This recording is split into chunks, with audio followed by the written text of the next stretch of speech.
everyone, and welcome to the Emotional Embuffination podcast. I'm your host, David Ian Olson, and on Emotional Embuffination, we train to become emotionally buff enough to overcome any conflict in life. And just importantly, it's about soaring to new levels of success and happiness and learning to optimize those to make them as persistent and as consistent as possible. We're going to explore emotions, including a look into why we have them, how to use them. We're going to look at principles of law of attraction, how those can make you feel better, and how to get what you want in life.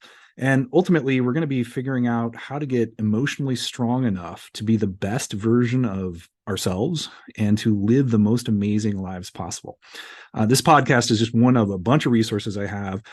You can check out my website, which is embuffination.com, embuffination.com. All right, let's jump into today's show. We are going to be talking about victimhood and why that's such a problematic place to be, and also why it's such a normal place for people to drift into, and how ultimately we really need to get rid of it, how it's not a reliable place, how it kind of leaves you immersed in drama, and how important it is for purposes of empowerment and happiness to get rid of victimhood. All right. First off, before we get anywhere, I think I need to create a definition of conflict. Now, this is one that I've offered in my book, Emotional Embuffination, and it's a little unusual. And I don't think this is how most people think of the idea of conflict. So before anywhere, and you'll see why in a second, why we need to address this when we're talking about victimhood, because I define conflict as a situation in which at least one person involved feels like he or she is a victim of something. I'm going to say that again because I feel like it's really important. Conflict is a situation in which at least one person believes that he or she is a victim of someone or something. You've probably never heard it that way, and this is unique to me. The reason that I've structured it this way is that in my mind, the ideal state, and a big part of the reason we have emotional embuffination, or that I have emotional embuffination, is we're trying to find ways to optimize happiness, to resolve problems in our lives, to make these problems seem like not big deals. One of the analogies that I talk about a lot is this concept that emotions and your emotional strength, in essence, is very much like physical strength. You work out a lot, you get stronger, assuming you're doing all the things right, you're eating correctly and working out in the right ways, etc. But over time, you should, presuming all those, you're going to get stronger and you're going to be able to deal with things more easily. And it sort of culminated in this phrase that we talk about in sort of pop culture, where we say where people will look at somebody who can't do something that requires some level of strength, and you'll hear some beefy weightlifter say, "Bro, you even lift?" And in my mind, that's sort of the model that we're following on the emotional level. If somebody can't handle something that from training you might easily be able to handle, you can look at them and think, and you don't want to do this in a condescending way, I just mean in a general sense, you can look at somebody who's unable to deal with basic level emotional regulation and think, bro, you even lift? Like, you're not even practicing this stuff. You're not working on it. If you are working on it, then that same thing that person would be struggling with is not going to be that big of a deal. Now, that place where most people drift into, where they're not working on their emotions, that is victimhood. The ideal state for emotional embuffination is to be in this place where you're not in victimhood, where you're not walking around totally dysregulated, where you feel like the world is caving in on you, like things are terrible. That situation is conflict. So this is all a function of mindset. This is me saying, if things are bad, I want to not care because I'm so capable of resolving these problems, emotionally speaking, that it just becomes this little thing in my day that I'm solving and then moving on, as opposed to this life-ending catastrophe and, oh my gosh, the sky is falling. So with that definition in mind, and keep in mind also that when we talk about this conflict situation, the perception of being a victim doesn't have to be legitimate. You know, I've seen this many, many, many times where somebody doesn't have any right to be complaining about the situation that's going on, or it's something that's self-inflicted, or they're creating a problem out of nothing. it doesn't matter if that situation is legit or not. What we're talking about is entirely perception. This is all just, does this person feel like they're a victim? So you can have somebody that is legitimately morally or ethically a victim of someone or something. You know, if somebody walks up and punches me in the face, I might legitimately be a victim of this person's assault. Like, they had no right to walk up and punch me, probably. And so I might be, from an ethical perspective, a victim. But what I choose to do from there and the mindset that I embrace determines whether or not I've embraced victimhood or whether I'm shifting it around to something else. I'm looking at problem solving, I'm looking at action, that kind of thing. So it doesn't really matter if it's a legit victim situation or not, although I would encourage you to always look at yourself, and we're going to get into this in a few minutes here. I would encourage you to always look at yourself as not being a victim, because I think it incentivizes victimhood. But let's kind of shift on here a little bit. All right, let's talk about victimhood versus being a victim. I think that's a good segue into that.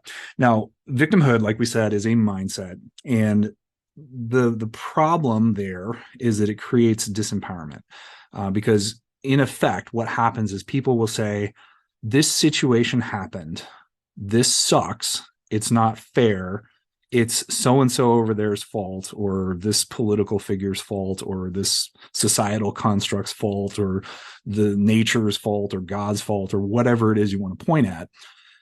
You say, this is all the fault of that person over there. And then you sit there and you dwell on it, you stew on it, you get upset about it, and nothing else happens. So victimhood is characterized by a few things. One is blame, and another one is a lack of action. And those are intertwined because when you get stuck in blame, nothing positive happens. In fact, with blame, it actually gets a little bit worse. Now, some of this breaches into one of my absolute favorite of all time paradigms, which is the drama triangle. And I'm gonna have a whole separate show on this because the drama triangle is a huge topic. I think people have a tendency to summarize it in really brief terms, and there's a lot of ins and outs on it. I could easily and have presentations where I've spent an hour plus on this. So I want to touch on this separately, but I'm going to just briefly describe what the drama triangle is for purposes of this show. So the drama triangle is this model where we're essentially analyzing how people deal with things that they're unhappy about. So I get upset at having woken up late this morning, and now I'm late for my meeting at work, and I can be upset about that. Now, the drama triangle, of course, has 3 points because it's a triangle, and each of the points on the triangle represents a different mindset that we embody if we're caught up in this game, this drama triangle game. On the bottom, one of the points of the triangle is a victim. In the upper left, you have a persecutor, and in the upper right, you have a rescuer. All of these roles are intertwined. The victim sort of starts off from this position of disempowerment, basically just want to sit there and say, this is not my fault. This happened to me. It's somebody else's fault, or something's fault. It's not me. I can't do anything. So they're coming from this place of powerlessness. The persecutor role usually lashes out in anger. They're typically want to resolve problems by way of yelling at them or bashing them, and or crushing them into submission so that they will comply with the rules or do the right thing or anything like that. The rescuer wants to jump in and rescue the victim. They want to be the knight in shining armor. They want to save the day. They want to be the hero, in essence. The problem with the rescuer is that they will tend to come in and solve the problem for the victim, thereby perpetuating their victimhood. That is to say, they're not taking action. They're not doing something to further their lives or solve their problems or anything like that. All right. Now, with all of that said, the victim in that orientation, this drama triangle model, is the same thing as what we're talking about when we're saying victimhood. Again, this is not the same thing as saying ethically you are a victim of a situation. Like if somebody gets punched or attacked or raped or anything like that, you become ethically a victim. Victimhood is in essence what you are doing, the mindset that you're embracing, and it's a very specific kind of mindset in the situation or in any situation. And victimhood can arise when nothing is going wrong. I've seen people that just get upset over nothing. Everybody around them can be super happy and they can just be angry and walk around very curmudgeon-y and mad, and everything is everybody's fault. These two items that are most important here are action and blame. This is what everything is going to start hovering around. I want to give you an example of when I was really kind of getting into the swing of understanding this. It was right after I realized how often I was becoming a victim, and by way of perception, I was embracing victimhood. And I was actually able to reject it. Now, I'm not saying I'm perfect all the time. There's times where I drift out of this, but I've gotten much better over time. And I think the first part of this is just becoming aware of it, becoming aware of when you're drifting into this mode. And so a few years ago, I was driving my car and I was pulling into, I was in kind of a townhouse complex at that point. I was driving in, I was turning right into the turn in lane. There was another lady that was pulling out at the same time as I was turning in. At the same moment that I started to turn right into the driveway here, this guy in a truck flies across 3 lanes of traffic and slams into the back of my car really hard, just smashed the whole front or the whole back area of my car. That propels me into this other lady who was about to turn out. I smash into her car. So now both the front and back of my car kind of totaled. And then this truck takes off before I really had a chance to even realize what the heck was going on. And he was gone. The lady didn't even see him and obviously it had happened because the back of my car was destroyed. Another guy even stopped and said, "Oh, I saw what happened." The police showed up. And in my head, I just kept thinking, all right, this is annoying, but just solve the problem. And that's kind of become my mantra for escaping victimhood is don't get sucked into blame, just solve the problem. Because remember, we're talking action and blame. Those are the things we want to avoid when we're getting into victimhood. So I kept thinking, just solve the problem. So I immediately, after this whole incident, I went out and got the rental car, got the insurance stuff lined up. I did have some help with all that, but I was fixated on, I'm not going to vent about it. I'm not going to complain about it. I'm just going to fix it. I'm going to talk as minimally as I need to just to solve the problem, but that's it. And I did that, and it really wasn't that big a deal. In fact, I had a small part of the back of my car that was damaged that had been annoying me that ended up getting repaired through this whole thing. Minimal out-of-pocket costs because the insurance covered it. But at the end of the day, it was just solving the problem. Now, the other lady that I hit, and I didn't follow up with her after the scene, but when we were there, she could not wrap her head around how this person that slammed into me could just get away with this. She was very, very fixated on blame. Like her entire focal point, like all of her mental energy was going into how this guy could get away with this. This is kind of like the persecutor mode, if you go back to the drama triangle model, because she wanted to be angry at this person. She wanted to blame him. She wanted to make him suffer or punish or, pay the consequences, something like that. But her focus was there. It was not on like, how do I fix the problem? And I don't know what happened after this. I'm sure she figured out how to fix it at some point. But from a mindset perspective, she was not coming from just solve the problem, let the blame go. She was coming from a perspective of, I'm really upset that this guy did this and how can he get away with this? And I need to teach him a lesson and somebody needs to teach him a lesson. It's not fair. That is representative of victimhood, where something has happened you don't like and you're abrogating action on the front end and you are thinking about blame. Now, this is going to raise the question of why do we even care about this? Who cares if we're not taking action? Maybe somebody can help you solve the problem. The core problem with victimhood, in my opinion, is that it creates inaction. It creates a stagnant situation where nothing is really changing. So generally speaking, if you are feeling like a victim or if you are a victim legitimately, something isn't right. There's some situation that you don't like what's going on. Now, the causal for that could be who knows what. It could be on you. It could be from somebody else, but there's a situation you don't like. So if you just sit there and in effect, you are complaining about it, you're saying, I don't like that this is happening. This is not fair. You're not taking any steps to actually alter the situation. That's where the action comes in. The action is incredibly important because it creates momentum to something else. It's creating momentum to a resolution, to changing the situation, to doing something about what's going on so that you're not continuing to have this problem facing you right there. The other part of this that's problematic is blame. Now, blame is number one, it kind of takes your energy away from action. And so if you're not dumping all your energy into action, you're way less likely to solve the problem. However, if instead you're allocating all your energy into blame, then sometimes we think we feel better. And I'm going to talk in other podcasts, and I mentioned this in the book on emotional embuffination. For various reasons, it actually doesn't. We might think it does, but that's a short-lived feeling. And in fact, and there's research on this, it frankly makes you feel a lot worse to kind of shift into this blame mode. But when we shift into blame, we also have a tendency to inflame the problem.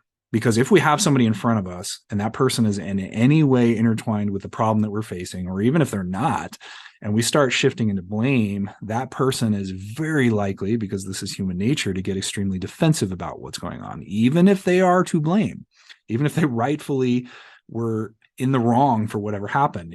That example I gave earlier, somebody walks up and punches me and there was zero justification for that. If I turn around and start screaming at them and say, what the heck, why would you punch me? I'm inviting them, in essence, to get defensive and to get angry back and explain to me why it was justified, or explain to me how terrible a person I am and how I deserve to be punched, or whatever it is. Me blaming inflames the situation. It makes it worse.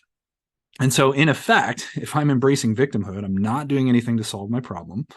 I am shifting the external situation into a place where it can get worse. And it's really just going to snowball into a more problematic mode. So victimhood sucks. It's not good. It doesn't help the situation. One other kind of interesting note about this is that sometimes there's no action that we can engage in, or at least no obvious action. And one of my favorite examples of this comes out of the book Think and Grow Rich, which is one I'm really fond of. And in it, the author Napoleon Hill describes a situation where he was interviewing this guy who was about to be electrocuted, like hours away from electrocution. And I'm going to read you a quote out of this. And he says, "The condemned man was the calmest of some 8 men who were in the death cell with him. His calmness prompted me to ask him how it felt to know that he was going into eternity in a short while. With a smile of confidence on his face, he said, 'It feels fine. Just think, brother, my troubles will soon be over. I've had nothing but trouble all my life. It has been a hardship to get food and clothing. Soon I will not need those things. I have felt fine ever since I learned for certain that I must die. I made up my mind then to accept my faith and good spirit.'" Now, this is interesting because in this situation, you've got a guy who's in death row here. He's sentenced to death. There's a problem. He's got a situation here. There is no action that he can take. There's nothing he can do to make this problem go away. But what he's done here is a function of mindset. He's accepted what's going on. And I'm by no means am I saying if things look bad, just give in and just throw in the towel and say nothing's going to happen. But there are some situations where it feels like you don't have an obvious path of action, or maybe you don't know what it is yet, or maybe you're still trying to figure that part out, and the opening, the opportunity is coming, but it's not there yet. You need to still be exploring that. But at the same time, when you get riled up, if you become super resistant to what's going on and you don't make decision about what's going on, then you have this perception of loss of control. And control is really important. This is another reason that action is so valuable, is because, this is another thing I talk about in the emotional embuffination book. There's some research out there showing that when people have a perception of control, not even necessarily actual control, but just believe that they have more control over what's going on, it dramatically alters how they feel about the situation. And I've experienced this as an attorney many, many times, where I just sit down and we say, okay, what's going on? Let's develop a plan, and just not even taking action, but by virtue of thinking about a plan that gives people this sense that they're in control of what's going on. And the second that happens, you can feel the energy lighten up. Like they feel better. Like I've had this myself. I've had times where something scary happens and I go, oh gosh, what am I going to do? This is the end of the world. And then I think it through. I kind of stop myself and I go, all right, what am I going to do with this situation? And then when I turn around and I like make a plan, the moment I do that, I start to feel better. Even if it seems kind of hopeless on the front end. This guy who was on death row, hours away from death, made a decision about what was going on. And that decision gave him this perception of control. That perception of control is really, really important. And that's why victimhood is really a horrible place to be in. And this is why we need to reject victimhood, because it makes us spazzy. It doesn't solve the problem. It inflames the problem. And it's just not the place to be. Empowerment comes through action. It gets things moving. It creates a sense of control. It also increases the likelihood that you're going to change the situation. An interesting note here is that it is indeed possible to solve problems from a victimhood state. That is to say that, and this works, and I think this is part of the reason that we drift into it, and it's also easier.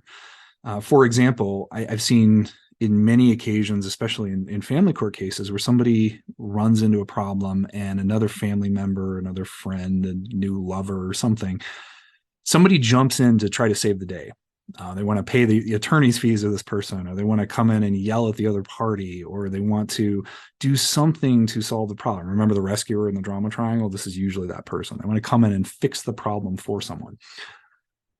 The problem with that rescuer role, the problem with solving the problem for someone else, is that they become entirely dependent on you. And from the victim's perspective, from this person who's essentially using this as a problem-solving mechanism, that is to say, I'm facing my problem and I'm waiting for someone else to come along and help me. The problem with that mindset is that it's very disempowering in that it's erratic. Like you never know when somebody's actually going to be there to help you or not. You may be stuck by yourself. You may not be able to get help from somebody else. They might get frustrated with you. They might become unreliable. They might, and this is another common one within the drama triangle dynamic, a lot of times rescuers will come in and save the day, like maybe help some abuse victim come out and move in with them. And then the abuse victim doesn't go out and get the job. It's after that, and they just sort of stay there and they're milking it.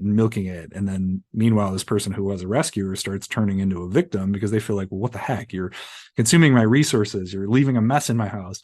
You're making my life miserable, and you're not taking any action, remember action, to get yourself on your feet. And so they start resenting it. And then all of a sudden their help might get pulled out and you've lost this friend, this person that might otherwise help you. So the next time something is going down that this victim needs help with, the rescuer might not be there anymore. Solving problems as a victim from that victimhood mindset is incredibly reactive. It's in essence, you're at the whims of whatever around you happens. It becomes unreliable. And that's why, even though it can theoretically be a valid problem-solving mechanism, it is not the right place to be from a default perspective. We don't want to shift there. Now, this doesn't mean you can never accept help. This does not mean that you should never ask for help. It's just that we want to cultivate a situation where we are always saying, it doesn't matter what's going on, I'm going to find a way out. I'm going to find a way to solve this problem. And you're not shifting into blame. You're just finding a way out. You're finding a way to solve the issue. Now, that may be from help. That may be that someone is coming along and saying, I'm going to help you. And you say, okay, thank you for your help. I'll find a way to make this up to you, or something like that.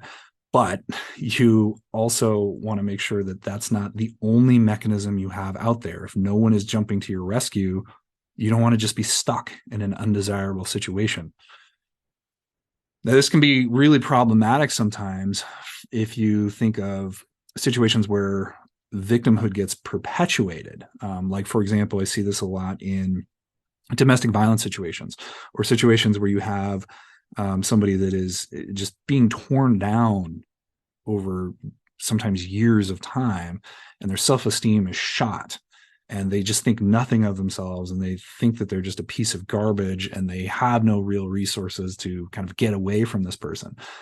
It can be really tough from that perspective to be constantly thinking, I am worthless, I suck, I have no way out of this, to kind of shift into a problem solving mode where you think, I have the ability to solve this problem. But very often nobody's there, especially in a lot of domestic violence situations where the abuser will go out of his or her way to cut off access to friends and family and make it such that you have no resources. And this is usually done under the auspices of, oh, I just want you to be at home and be doted on. And but then it turns into like, oh, well, it's now you don't have money and you don't have resources to get out of here. And I don't think you should go out with your friends tonight. You should just hang out here with me because I want to pay attention to you. And then all of a sudden you haven't seen your friends in 10 years and you haven't seen your family in forever and everybody's alienated and you're just all alone. That can be really tough, but the mindset implications are the same. If you are there, it's important to get out in any way you can so that you can start building up your self-esteem again. But if nobody's there to help you, you've got to find a way out. And if you don't, you're just going to be stuck there. You're just in that situation in perpetuity. This is all mindset. This is all entirely a function of mindset. And because this is mindset, that's why it becomes so important to not even embrace the idea that you could be a victim. Because what very often happens with that is people will shift into an excuse. It's incredibly tempting. And I've heard this many, many times, even after I sit there and I'll like lecture or talk about victimhood or the drama triangle, and we'll say like, here's this victim role. Usually people want to say, well, but this is an actual victim. This is a legitimate victim. And the second you give yourself that out, you're going to shift into it because we have a really strong pull subconsciously to step into the victim role. It's compelling. I mean, you don't have to do anything. You don't have to take action. You don't have to do anything scary. You often get attention for it, or at least so we think. It's not necessarily the attention we want, but sometimes it is. If somebody throws in the crocodile tears and someone else is willing to jump in and say, oh my gosh, you poor thing, let me be your rescuer. I can't believe how special you are by having been able to endure this stuff. That's a compelling proposition.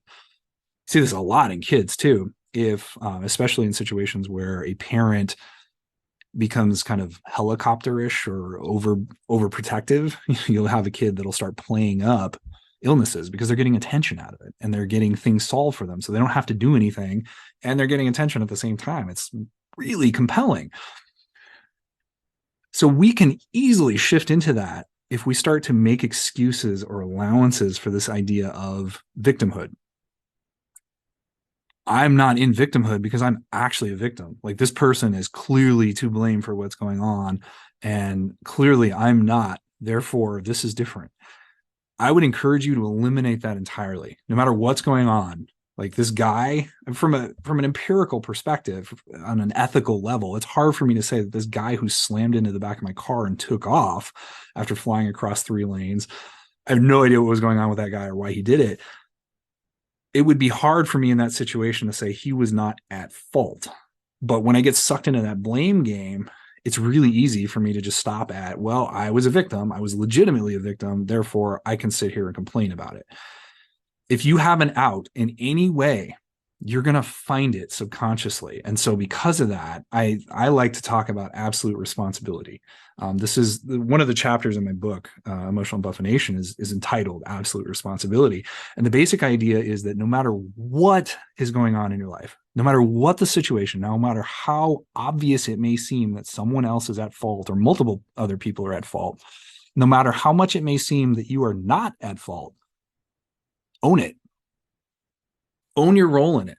Own that you may have contributed something to this situation. If you have somebody on the opposite side of the courtyard that shoots you in the leg with a sniper rifle and you survive that, then that seems really hard to say, well, I was at fault for that. But if you come in with the perspective of the mindset is I own that no matter what happens, then that's going to shift how you think into, all right, how do I make sure that doesn't happen again? What did I do there? How do I resolve this problem that I'm now facing? That is so much more important because it's easy to just throw your hands in the air and do nothing.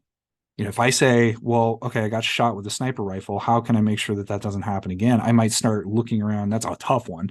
I'll grant you that. But I might start looking around at situations that are going to prevent that problem in the future. If I just say, well, this was that guy and this was a crazy person and that's the end of the story, I'm not going to do anything to change my situation. I'm not going to become more cautious. I'm not going to like take safety measures to ensure things like that aren't happening again.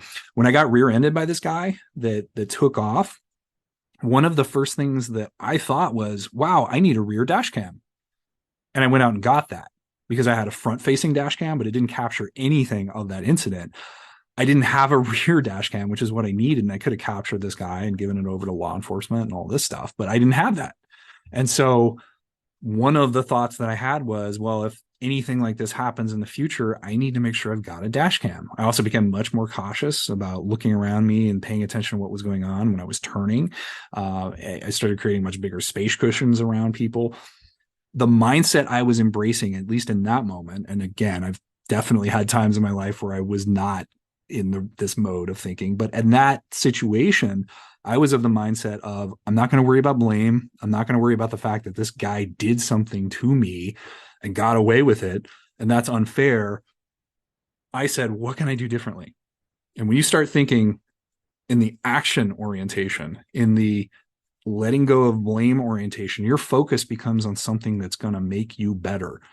It's going to do stuff in your life that's going to move you towards preventing problems from arising in the future or minimizing problems if they do arise in the future. It is so empowering to take absolute responsibility for whatever the heck is going on. So with that, I would highly encourage you to reject victimhood. If something is going on that you don't like, take action on it. Do something. Maybe an issue that you are permitting something to happen. Maybe you don't have effective boundaries up. If somebody else is inflicting a problem on you, find a way to stop that. Don't shift into blame. Even if there's another person involved, maybe it's like you just need to escape as cleanly as possible, like in a domestic violence situation. Maybe you need to get out of there and just figure out how to get out. But don't think about retaliation. Don't think about, well, I just need to make this person suffer. Just find a way to safely get away from the situation. Don't think about how much you need this person to pay. One of the mistakes I think that people get caught up in is they think that, and I think this is the reason we go into blame so often, is that they will start to think, okay, if I can find the root cause of the problem and get rid of that root cause of the problem goes away. In practice, that's not usually how it works, though, because the thinking is, all right, there's this evil other person that is doing this stuff to me. And if I can find a way to make them suffer enough or teach them a lesson or make them realize that they can't do this thing to me anymore, that's going to solve the problem. We're going to have to talk in another show about kind of retaliation and some of the problems with that and how things like that inflame the situation. But 9 times out of 10, you teaching them a lesson is not going to fix it. It's going to make it worse because usually they're going to respond harshly. There's kind of 2 opposite extremes here. Either they didn't really need the lesson in the first place because they were already willing to just buy into whatever you were saying, or you are pushing them into throwing more violence and anger and frustration at you. Either way, you're inflaming the problem. You got to get away from blame. Blame is not helpful. Blame does not generally cause us to root out the problem. I have seen this so many times in family law cases when I was working on divorces and custody fights. Everybody wants to say it's that other person's fault. They're alienating me. They're causing the problems. And you get into these crazy fights. Everybody spends thousands and thousands of dollars, if not tens of thousands, if not more than that, on attorney's fees. They stress themselves out of their minds. All of that stress gets dumped on their kids if they have kids. And at the end of the day, they go to a trial or a family court hearing, and the judge says, okay, well, kind of, you're both being a little unreasonable, or, one of you is unreasonable and the other one's not. It kind of all washes out. It's very rare that a judge says, you are the evil party. And when they are, it's so highly subjective that it's a dice roll. You don't know what the heck's going to happen in there. And really, in trying to suss out this problem through blame, you have just made it 10 times worse. Now you're broke because you spent all your money on attorney's fees. You're stressed out of your mind because you've had just years of anxiety and depression and stress over this stupid court case. Your kids probably feel like garbage. You probably lost all your assets in the process of this, or at least lost a significant portion of your assets. Nothing good comes of this. So let go of blame, take action, or if you can't take action, make decisions about what you're going to do and what you're going to accept, and just embrace absolute responsibility. Embrace the idea that everything that happens to you is on you. That is an empowering mindset.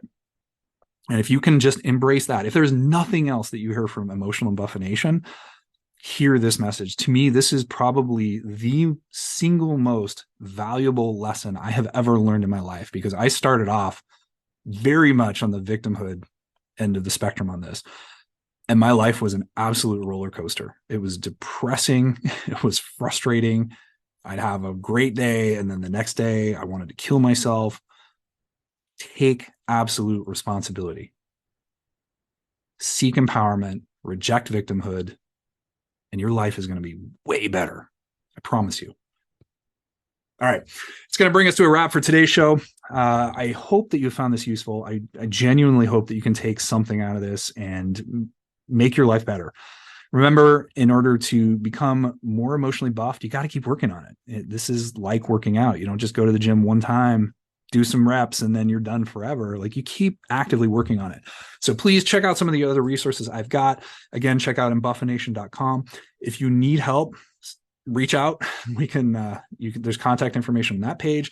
At the end of the day, we want you to be emotionally strong enough to go from saying the struggle is real to just being in a mindset where you say, what struggle? I can handle all this stuff. Thank you all for listening, and I hope you have a great week, and I'll talk to you next time.